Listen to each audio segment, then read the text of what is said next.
તૃતીય સ્કંધના આરંભમાં પરીક્ષિત રાજાએ પ્રશ્ન કર્યો છે. મને એક શંકા થાય છે. વિદુરજી મહાન વૈષ્ણવ છે, જેને અંદરથી ભક્તિનો રંગ લાગ્યો છે. એને બહુ યાત્રા કરવાની પણ ઈચ્છા થતી. સૌથી મોટું તીર્થ કયું છે? સર્વકાળ મનને પવિત્ર રાખે એ જ મોટું તીર્થ છે. મનમાં ખરાબ વિચાર આવે નહીં, મન પાપ કરે નહીં. જે મનને પવિત્ર રાખે છે એ મહાન તીર્થ મારે છે. તુલસી જબ મન શુદ્ધ ભયો તબ તીર્થ તીર ગયો ન ગયો. જેને અંદરથી ભક્તિનો રંગ લાગ્યો છે એને બહુ યાત્રામાં ફરવાની ઈચ્છા થતી નથી. વિદુરજી તો મહાન ભગવત ભક્ત છે, એમને ઘર છોડીને યાત્રા કરવાની શી જરૂર છે? વિદુરજી જ્યાં બેસીને નારાયણ નું ધ્યાન કરે, સ્મરણ કરે, પૂજા કરે, ભૂમિ તીર્થ થઈ જાય. વિદુરજી યાત્રા કરવા કેમ ગયા? મૈત્રેય ઋષિએ વિદુરજીને જે ઉપદેશ કર્યો તે સાંભળવાની મને ઈચ્છા છે.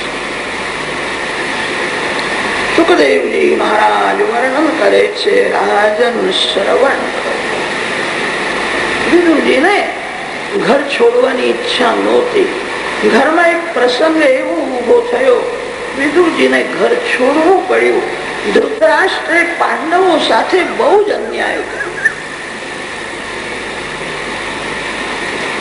વિદુરજીને તે ગમ્યું નહીં. સગો ભાઈ પણ મહાપાપ કરે, વ્યભિચારે મહાપાપ છે, ચોરી એ મહાપાપ છે. એનાથી દૂર રહો. વૈષ્ણવ કોઈનો પણ તિરસ્કાર કરતા નથી, ઉપેક્ષા જરૂર કરે છે.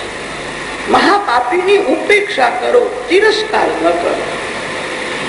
મહાપાપીથી દૂર રહો. મારો ભાઈ ધૃતરાષ્ટ્ર બહુ પાપ કરે છે. આંખમાં પૈસો આવી જાય તો આંખ હોવા છતાં માનવ આંધળો થાય. ધૃતરાષ્ટ્ર આંધળો છે. રાષ્ટ્ર શબ્દનો અર્થ છે સંપત્તિ. બીજાનું ધન વગર મહેનતે, વગર હકનું જે પચાવે છે એ ધૃતરાષ્ટ્ર જેવો છે. વિદુરજી ધૃતરાષ્ટ્રને સમજાવે છે, ધૃતરાષ્ટ્ર માનતો નથી. વિદુરજીએ વિચાર કર્યો, કદાચ ધૃતરાષ્ટ્રના સંગમાં મારી બુદ્ધિ બગડી જશે. હવે ઘરમાં રહેવું નથી. ઘરનો ત્યાગ કર્યો છે.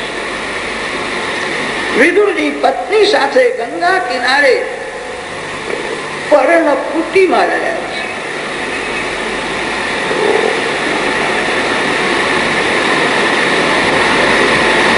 પતિ પત્નીએ કાર્યક્રમ એવો બનાવ્યો છે,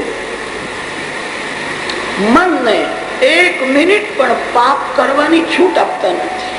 તમે બધા માલિક છો, મન તમારો નોકર છે. તમારી પ્રેરણા વિના મન પાપ કરતું નથી. મનને સ્વતંત્ર સત્તા નથી. મન તો નોકર છે, આત્મા માલિક છે.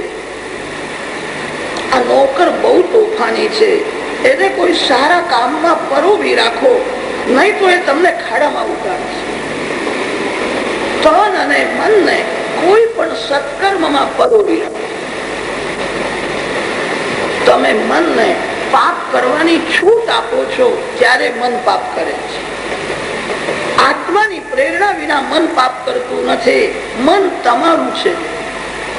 માનો કે છે મારું મન બગડ્યું, મારું મન બહુ પાપ કરે છે. તમારું મન જે પાપ કરે છે તમારી પ્રેરણાથી કરે છે.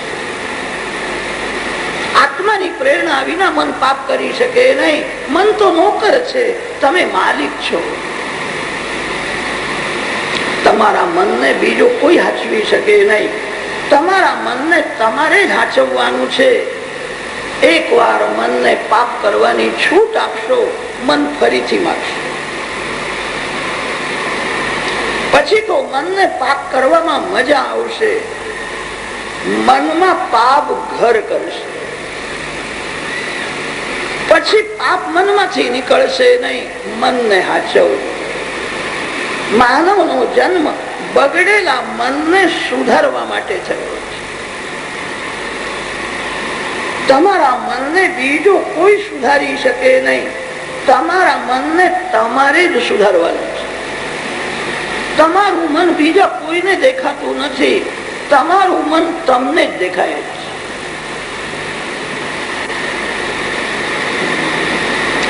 વિદુરજીએ મનને ભક્તિના નિયમથી બાંધી રાખ્યું. મન પાપ કેવી રીતે કરે? મનને સત્કર્મમાં સ્થિર કર્યું છે. પતિ પત્ની એકાંતમાં ધ્યાન કરે. ધ્યાનમાં થાક લાગે તો પ્રેમથી હરે કૃષ્ણ જપ કરે છે. જપ કરતા કરતા પણ મન છટકી જાય, બાલકૃષ્ણની પ્રેમથી પૂજા કરે. પૂજામાંથી પણ મન હટી જાય. વિદુરજી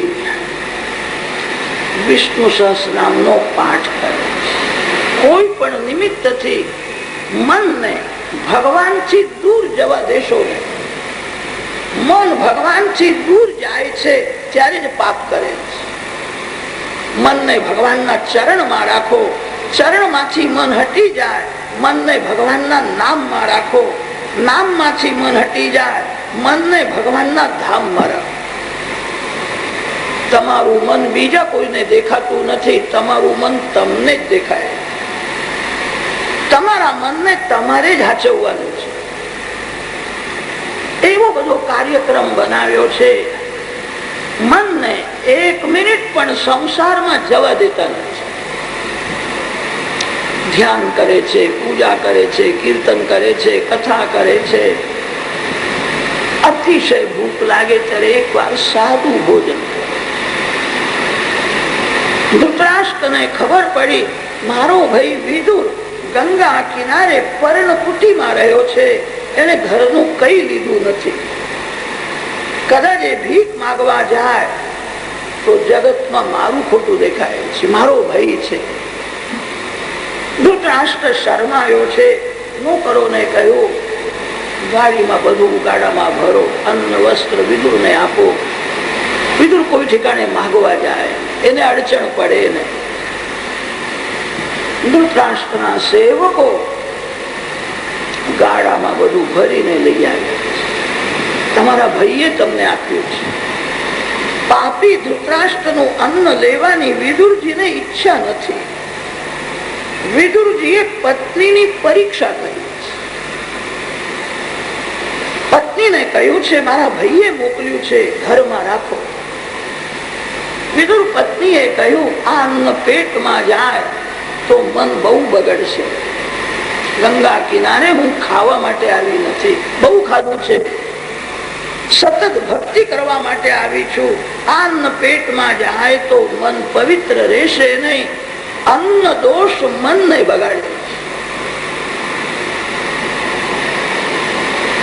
વિદુરજી પત્નીને સમજાવે છે મારી વૃદ્ધાવસ્થા છે, હવે હું પ્રવૃત્તિ કરી શકતો નથી.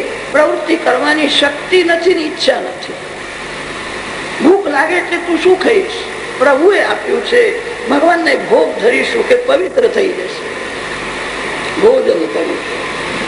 વિદુર પત્નીએ કહ્યું અન્ન પેટમાં જાય તો મન બહુ બગડશે. પૈસા માટે તમે પ્રવૃત્તિ કરશો જ નહીં. ઘણું છે, મને સંતોષ છે. આખો દિવસ ભક્તિ કરીશું.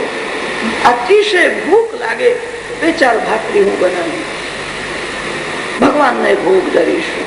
આજ સુધી બહુ ખાધું છે, ખાવાથી તૃપ્તિ થતી નથી. જીભને મનને સમજાવવાથી તૃપ્તિ થાય. અતિશય ભૂખ લાગ્યા પછી જે કઈ મળે એ અમૃત કરતા મધુર લાગે છે. આખો દિવસ ભક્તિ કરીશ. જે કઈ મળે મને સંતોષ છે. તમે પૈસા માટે પ્રવૃત્તિ કરશો નહીં. વિદુરજીને આનંદ થયો છે. મારી પત્ની સ્ત્રી નથી, કોઈ સંત છે એવું લાગે. ગૃહસ્થ આશ્રમમાં પત્ની બહુ અનુકૂળ હોય, તો ગ્રહસ્થ ઘરમાં ભક્તિ કરી શકે છે. પત્ની પ્રતિકૂળ હોય તો ઘરમાં ભક્તિ કરવી કઠણ છે. પત્ની ધર્મ પત્ની હોય તો ગ્રહસ્થાશ્રમમાં ભક્તિ થાય. પત્ની કામ પત્ની હોય તો ગ્રહસ્થાશ્રમમાં ભક્તિ થાય. સ્ત્રી કામ પત્ની નથી, સ્ત્રી ધર્મ પત્ની છે. મારી પત્ની કોઈ સંત છે, કેવું બોલે છે, આવી લાયક પત્ની મળે તો ગ્રહસ્થાશ્રમમાં ભક્તિ થાય. આખો દિવસ લાવ લાવ લાવ લાવ કરે, આ લાવવાનું છે તે લાવવાનું, ક્યાંથી લાવે? પાપ કરવું પડે. મારી પત્ની સ્ત્રી નથી, કોઈ સંત છે એવું લાગે છે. ધૃતરાષ્ટ્રનું અન્ન દીધું. કેટલાક લોકો ઘર છોડીને ગંગા કિનારે ભક્તિ કરવા તો જાય છે. ત્યાં ગયા પછી એમને ઘર બહુ યાદ આવે. કેટલાક લોકો ઘરમાં પત્ર લખે છે, એક અથાણાની ભરણી મોકલી આપે. અરે તારે અથાણું ખાવું હતું તો ઘર છોડીને અહીંયા આવ્યો છું કરવા. જેની જરૂરિયાત બહુ જ ઓછી છે એ વધારે પાપ કરતો નથી. જરૂરિયાત વધે એટલે પાપ કરવું જ પડે છે. જેને સાદું ભોજન ભાવે એ જ ભગવાનની ભક્તિ કરી શકે છે.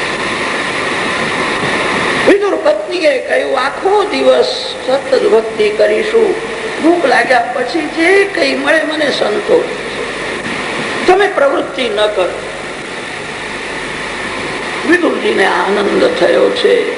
પાંડવો વનમાં ભક્તિ કરે છે, વિદુરજી હસ્તિનાપુરમાં ગંગા કિનારે પર્ણકુટીમાં પત્ની સાથે રહ્યા.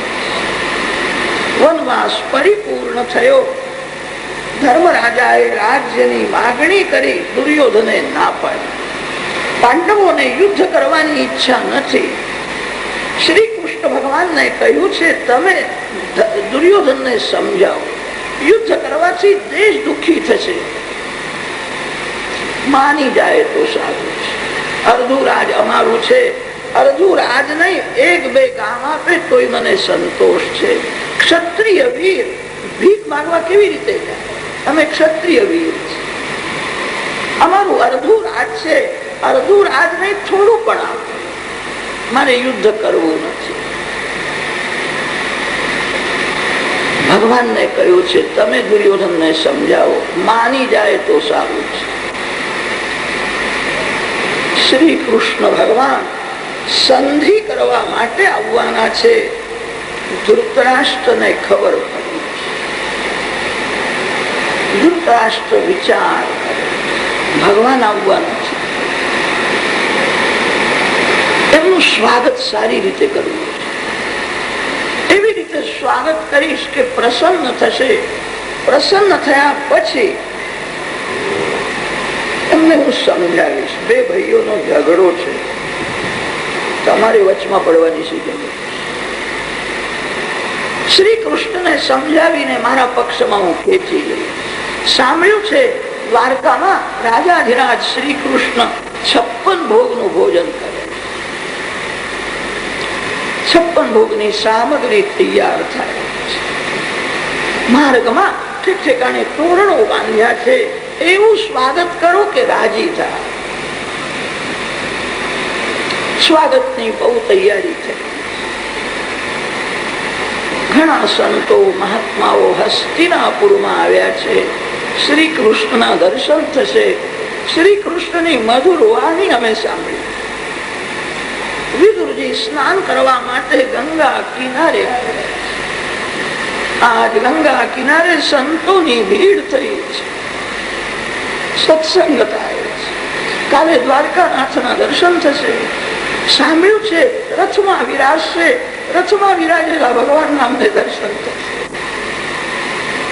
વિદુરજી પૂછે છે, કાલે કોણ આવવાનું છે? કે તમને ખબર નથી. દ્વારકાથી શ્રી કૃષ્ણ ભગવાન આવે છે, દુર્યોધનને સમજાવવા માટે આવે. અમે ભગવાનના દર્શન કરવા માટે આવ્યા છે. વિદુરજીએ તે સાંભળ્યું છે, આનંદ થયો છે.